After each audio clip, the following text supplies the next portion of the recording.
Assalamu alaikum wa rahmatullah. This is a call to action because nothing will change in our community until we hold the ones harming it into account, but also those who are platforming them, legitimizing them, and enabling them. These Islamic organizations, charities, institutes, and even shuyukh who are feeling increasingly cut off and irrelevant in the community are collaborating with dawah bros so they can piggyback off their influence. But they don't realize the corruption and harm that these dawah bros are causing.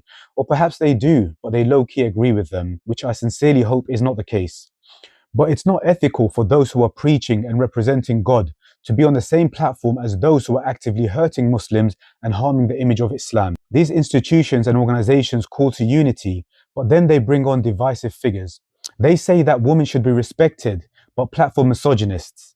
They promote humility, but then hand a mic to the most arrogant, judgmental, and performative figures. So I want to remind them what Allah says in the Quran in Surah Ma'idah, verse 27.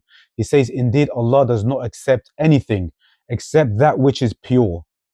And He also says in Surah Ma'idah, verse 2, "And cooperate in righteousness and piety, and do not cooperate in sin and transgression." If, like me, you're frustrated and fed up with the corruption and toxicity in our community and want change, the thing is, change won't occur in the Muslim community until those corrupting it and their enablers are held to account. I don't believe in censorship or cancelling people based on their beliefs, their views, or ideas.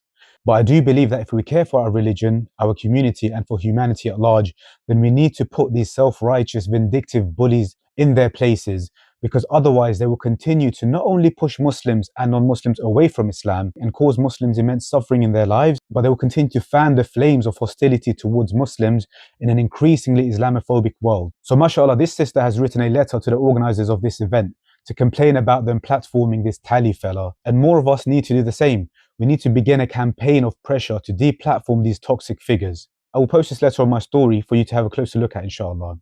And this isn't personal, nor is it a grudge. It's about safeguarding our community and the vulnerable.